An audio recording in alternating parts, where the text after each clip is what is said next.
But anyway, so today I want to introduce a bit of my work, which I'm doing at IBM Watson IoT, especially all around machine learning and deep learning. So I understood that some of you have machine learning background, some of you don't. So the first question I have is, who of you is a machine learner? So who has used machine learning in a project or attended some courses on machine learning? 1, 2, 3, 4. Okay, that's maybe 20%. Okay. So then I suggest that do a quick start on machine learning and deep learning, that everybody's on the same page. And after that, I will introduce some advanced topics, which is in my current research focus. Okay. So yeah, okay.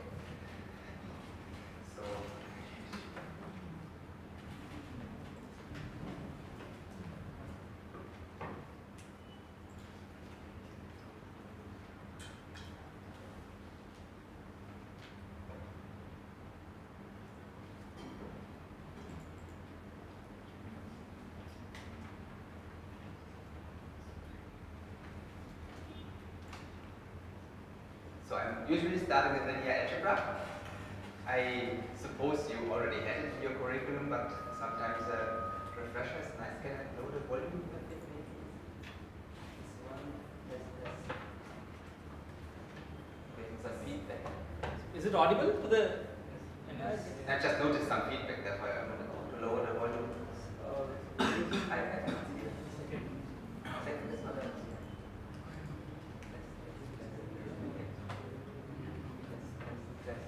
1, 2, 3. Okay. I think it's better. Good. Yeah. So I just introduced some terms. If you are getting bored, let me know. Okay. So a scalar obviously is any natural number. Integer or floats. Then you have the notion of a vector, which is a set of scalars. They can have different length or ranks. Then you have the notion of a tuple, which is not part of linear algebra, but you often confuse it, especially, for example, if you are in Python. You notice here that the data type is different, so in a tuple you can also have strings and you can mix data types, and there are no mathematical operations defined on tuples. Then you have a matrix, which is basically nothing else than a set of vectors with the same length. And they can have different shapes, and you say, for example, n are the columns, m are the rows. And you say it's a m by n matrix, like a 3 by 4 or a 2 by 5 matrix. Then you have the notion of a tensor, and actually all of those terms I introduced are tensors. So this is a 3D tensor. Therefore, you might have heard about the name TensorFlow. What was heard about TensorFlow? Okay, the Google AI toolkit. So a scalar is a 0D tensor, a vector is a 1D tensor, a matrix is a 2D tensor, and then it goes up into infinity. So we use multi-dimensional tensors often for images or for time series. So then you have mathematical operations defined. Of course, on a scalar it's simple. Then that's the thing which I'm using most often. That's the vector dot product. So you multiply two vectors. And the way you do it, you take the first element of the first vector and the first element of the second vector, you multiply it. You do this for all the elements, then you sum up the individual vectors and you get a scalar. Okay, so a dot product between two vectors is a scalar. That's the generic form. And here you have the same definition for matrix vector multiplication. And the intuition is that you just take the first row of the matrix as a vector and apply the vector dot product. So you see here it's the first element, the first row of the matrix multiplied by the first element of the vector, and so on. And you do this for the second row of the matrix, and then you sum those up, and then you get two scalars as a result, so it's a vector. And this is quite important. I show you in a minute why. So that's the generic form of matrix vector multiplication. And this directly brings me to the introduction to deep feed-forward neural networks. By the way, all those slides I'm using for the Coursera courses I'm teaching, so I will show you the link later. You can attend them in audit-only mode for free. So let's consider this to be a table which stores results from sensors of the production machine, and sensor readings usually are time series. A time series is just a series of measurements which all have the same temporal distance. And here you see 4 rows, so each part number has some measurements, and here for part number 100, 101, 130, 131. And then here you have 3 measurements, and you see here those are aggregations. So temperature and vibration is a time series, so those are sensor values captured during the production process, but here we aggregate, so we take the maximum, the minimum, and for the vibration the maximum. And then asperity is a measure we take after the part has been produced. If the asperity is low, the part is a good part. If it's high, it's a bad part, so we throw it away. So this is already a machine learning setting, because we want to predict asperity from the other values. Okay? If we want to predict a value from other values, we call this supervised machine learning. And if we predict a continuous value, we call it regression. Okay? So now can you, or I'm already giving you a solution, can you come up with a simple rule for predicting asperity given the data, the 3 columns here? Any volunteers? It's very simple, it's a if-else. The maximum regression.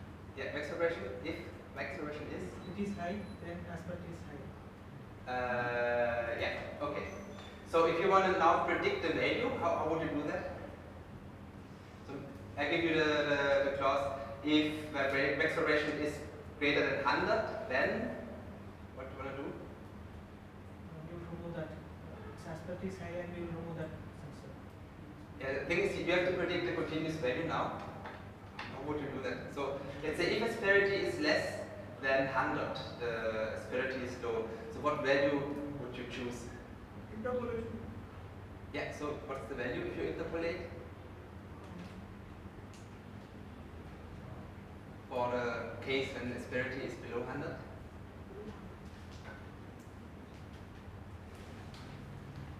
I mean, it's obvious, you don't have to take dependence. So it's, in one case you have 0.32, in one case you have 0.34. And what you usually do in machine learning, you want to reduce the error you are predicting. And what value can you choose in order to reduce or to minimize the error?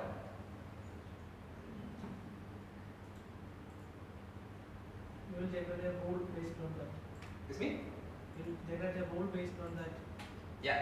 So but just for that rule, so let's say max vibration is below 100, so we are only taking those 2 lines into account. That's all the knowledge we have. And we know that the asperity is either 0.32 or 0.34, but we can only predict a single value. So which value will give us the lowest error? Because obviously we cannot predict the correct value because we have to make a choice. Those are the 2 possible values. That's all our knowledge which we have. So what value do we choose in order to minimize the prediction error? Yeah, 0.33. And that's actually what we always do. We want to minimize the prediction error. That's a measure which we are taking during the learning process. And here, I guess the value would be 12.9 something. So you interpolate between those 2 values. That's a simple rule. So obviously you can't come up with such a rule for a multi-dimensional data set with thousands or 100,000s of entries. So the way we do it is this one. Has anyone an idea what this is? It's me? That's no, that's not a cost function. That's a model for our data. So if you take the columns as x, 1, 2, and 3. Weighted average. It's not sort of weighted average. So it's mathematically it's a linear combination. but in machine learning terms this is called a linear regression. Okay? Regression because we are predicting a continuous value, y, and linear because it's a linear combination. So x we have in the table, and we need to choose appropriate values for w 0, 1, 2, and 3. And if we come up with good values for w vector, then we get a good prediction. And the term machine learning stems from the fact that we are optimizing those or learning those w values, and that gives us so-called best fit. So we are fitting the parameters, the parameter vector w against our data, and that gives us optimal value for w. Okay, so linear regression. So now let's turn one please. So I've introduced the dot product between two vectors. So does anyone have an idea how we can rewrite this model as a dot product between two vectors? Introduce x0 and keep it as 1, so that you can write two vectors. Yeah, exactly. x0 you put at 1, and then it's basically this operation. And that's pretty cool because now the whole linear regression model becomes to w times x. And that's something you can make use of because on modern processors you have a SIMD instruction set, single instruction multiple data, so basically the vector unit. There are multiple architectures for that, and also on GPUs you can compute vector, and matrix, vector and matrix multiplications in just one single instruction. Okay, so let's turn this linear regression example into another. It's called a classifier. So when you predict a class and not a continuous value, we call this problem a classification problem. Since we have only 0 and 1 here, it's binary classification. And now we can turn a linear regression model easily into a binary classifier using the sigmoid function. So sigmoid is a function. It's defined as 1 over 1 plus e to the power of minus t. But that doesn't matter too much. The main property we are interested in is that it squashes a value range between minus infinity and plus infinity to a value range between 0 and 1. And if we have now this property, we set a threshold in between. If it's above threshold, then we predict 1. If it's below threshold, we predict 0. And then we have a binary classifier. So you see here, that's what we are doing. We have the linear regression model here in the brackets. And then we apply sigmoid. And of course, we have to apply a threshold. And then we have binary classifier. So this brings me to the most simple neural network architecture. This is called a perceptron. That's has been invented in the 70s. And let's see whether we can find linear or logistic. By the way, this is called logistic regression. If you find linear or logistic regression in that perceptron. So you see here, those are the values x. Each individual value x is multiplied by a weight. And then all the individual factors are summed up. And the bias term is added. So you see here, x times weight added up at the bias. So what is this operation called? Exactly. You are smart. Usually the audience doesn't get it. Good. And then you apply another function. In this case, it's a step function. And if you apply a step function after the linear regression model, it's called perceptron. If you apply any other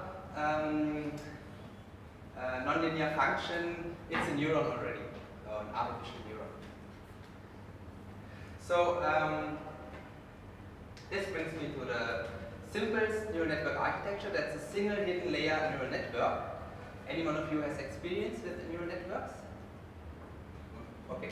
So single hidden neural network means basically you see you don't have a direct connection between your input and your output data. It always has to pass through the hidden layer. And a single hidden layer neural network is a so-called universal function approximator. And that's a pretty cool statement. This means a single hidden neural network can represent any mathematical function. All the nonlinear functions are covered. So definitely not dynamic systems, but all linear and nonlinear functions are covered. The catch here is in the word represent. even if we can represent it, we can't train it. So training is always an issue. So any questions so far? Comments, additions, complaints? Okay, so now since we are all on the same page now regarding machine learning and neural networks, let's have a look about more advanced architectures. So the first and interesting topology of neural networks are convolutional neural networks. That's the reason why we have this AI hype at the moment. So we can use neural networks for image classification. So that's an example of a binary classification, and the input data is a matrix. If it's a multicolor image, it's a 3D tensor, because we have different color channels. But we could now write a model like this. So we take each individual pixel of the image and just use it as a large vector.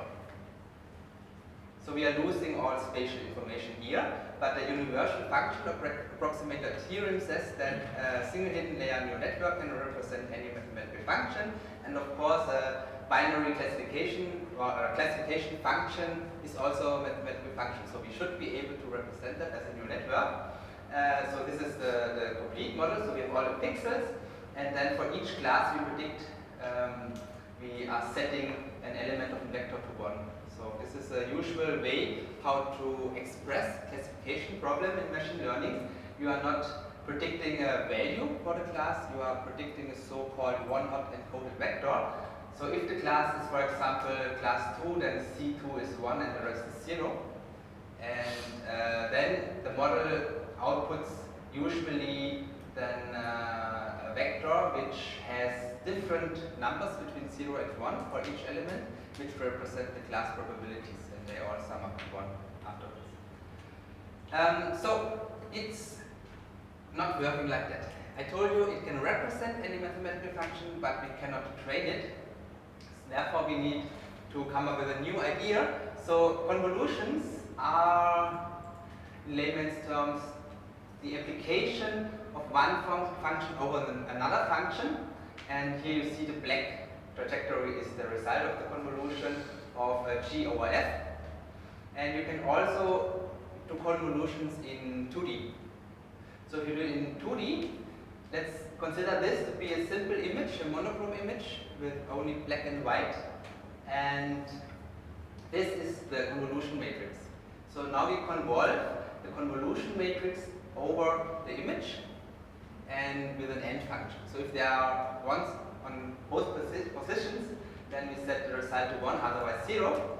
And now we convolve over the image, and at the end we do some dimension reduction. So we just count the number of ones in the result matrix and put this to the result, and then we come up with this. So if we convolve this matrix over this, we get this matrix.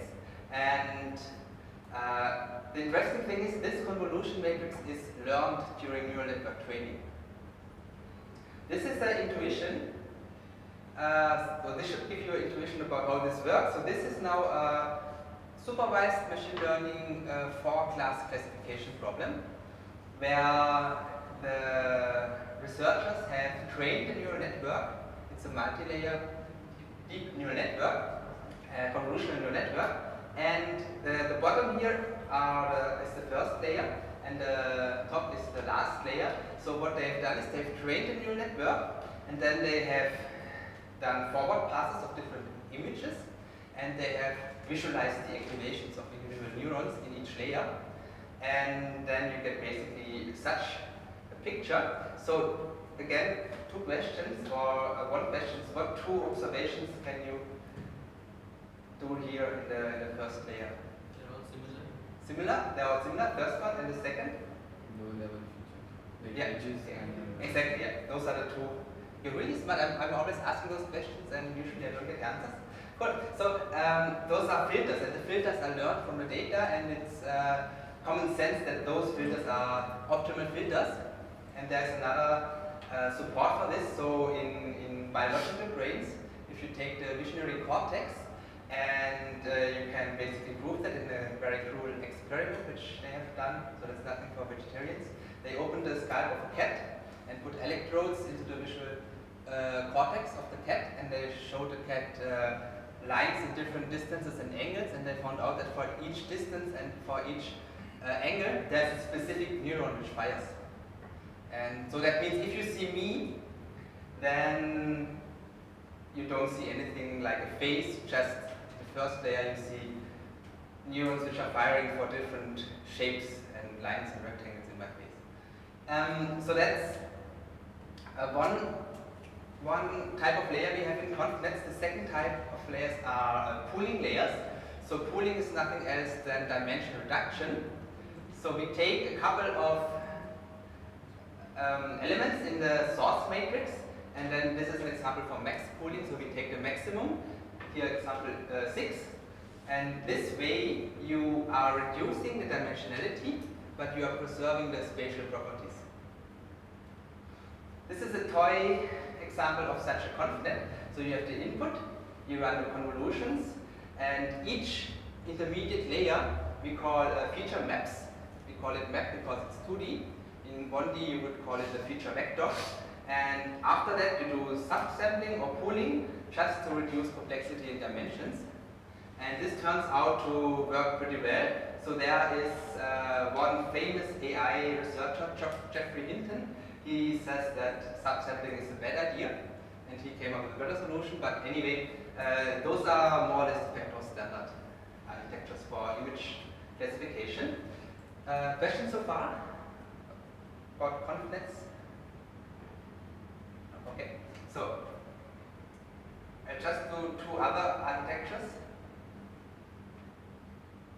and maybe then we take a short break.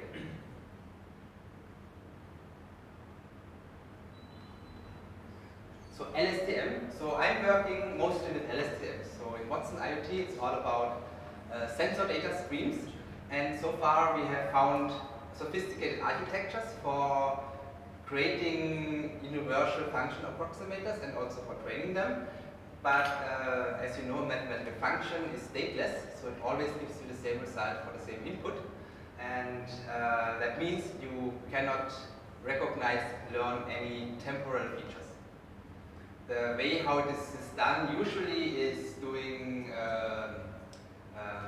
time frequency transformations like fast Fourier transformation or wavelet transformations, but you can do better. So LSTM stands for long short-term memory network, and the idea is to add memory to the neuron.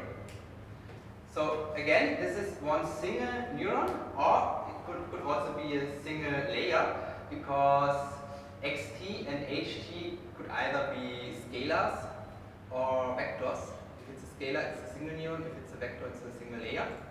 And you are mapping xt to ht. So xt is the input, ht is called h because it's the output given to the next hidden layer, therefore h.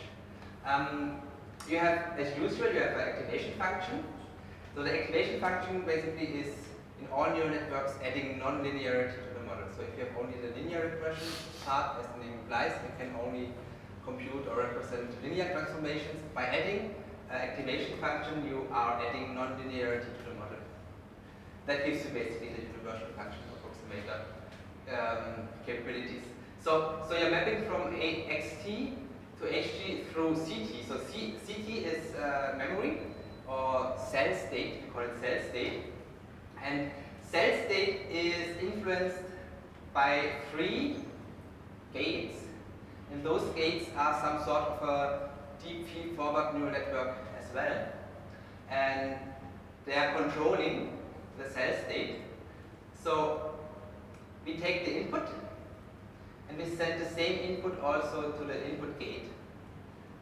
In addition, we also take the current cell state into account, and given the input and given the current cell state, we decide how much of the current input value we want to put into the cell state, so how much we want to remember. Same for output, based on the current input of the neuron plus the current cell state, then our neural network decides how much of the current cell state is sent downstream to the next hidden layer, And finally, so this architecture until now is a 1997 version, so it's pretty old.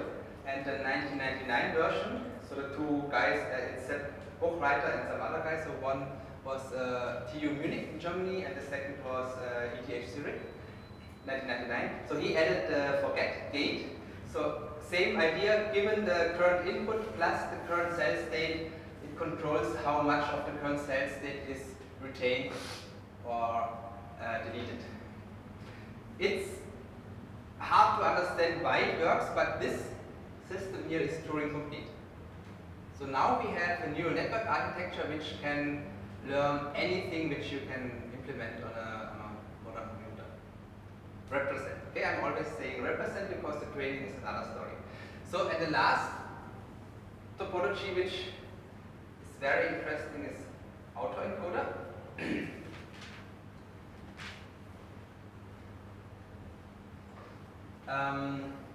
So in machine learning, if it's supervised machine learning, you always need to have a label or a target column which tells you the class or the regression value.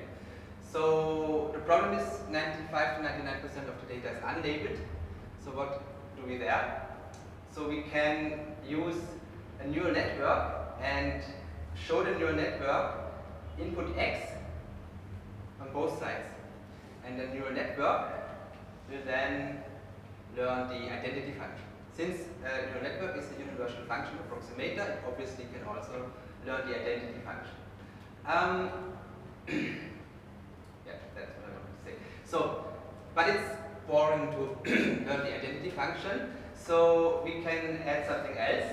So in the middle, we create a bottleneck. So this middle layer is far less neurons than the input and the output layer, and that gives us two properties. The neural network now will have a harder time to reconstruct the data, and therefore it won't learn any irrelevant data, and also it will not learn noise. Okay? So you can use it for denoising, and the idea is the following. You can then take this, so you train a neural network once with all your data, and then in the second pass you switch to inference mode. So inference mode means you apply the forward direction without training, without changing the parameters. And instead of reading out x prime, you read out vector c for each data point, and then you get a dimension reduction. And so anomaly detection as well. So I come back to that. So dimension reduction. And the second thing is anomaly detection. So if you now have the bottleneck, the neural network doesn't learn any irrelevant data and any noise. You can always give the neural network a new vector x, and then it will try to reconstruct vector x as x prime, and you can measure the reconstruction error. So if the neural network is now seeing data which it hasn't seen before, your reconstruction error goes up, and that turns this into an anomaly detector. And if you now add a couple of LSTM layers before, you already have an anomaly detector for time series. And that's something I've created when I was starting at Watson IoT, and since then I'm stuck with that project and getting it into production. But anyway, that's working quite well. So now it's your choice if you want to do break now or yes? So one question regarding the machine learning. Yeah. Like initially when you showed that, you remember like we had a set of parameters, and like you was selecting vibration as the most dominant factor, right? Yeah. Based on that, asperity I'm deciding it. Yeah. But suppose we have a set of parameters, Yeah. codependent parameters, Yeah. and like how do I select which is the like sample out which is the most dominant one? Okay, that's done by the training. So you don't have to select. If you now, for example, if you train a linear regressor, after training the weight parameters are chosen for you using the algorithm. But like, what if it's like in that case, like like the vibration was directly dependent on that. Like Yeah. if I'm increasing the vibration, the speed was increasing, right? Yeah. So in case I'm saying like it's like a random distribution, like rather than a linear or increasing or decreasing distribution, distribution, it's a random distribution. At that moment of time, like how do I select, and like even the other parameters that I'm selecting, like suppose I have a large set of parameters, like say 8-10 parameters, suppose they are codependent. Then how do I select, like how the system will know?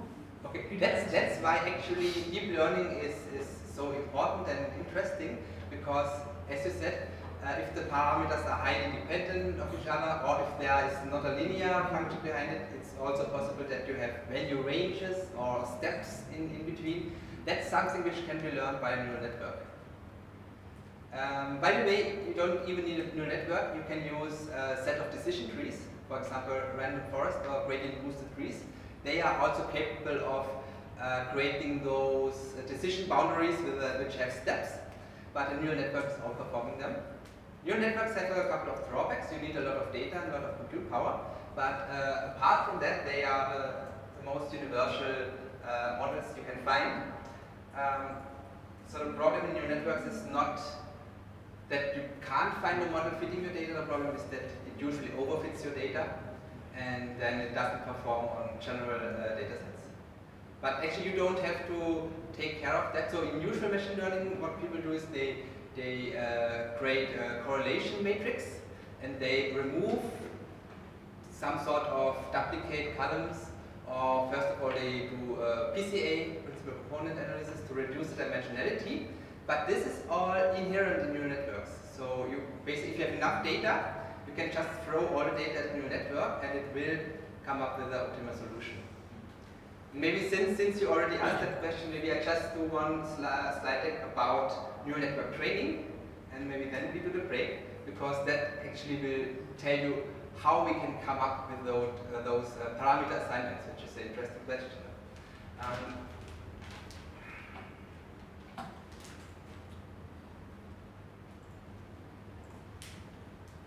So here you have a simple feed-forward neural network. So the task is given x and y to come up with a y hat. That's your prediction using weight parameters w1 and w2.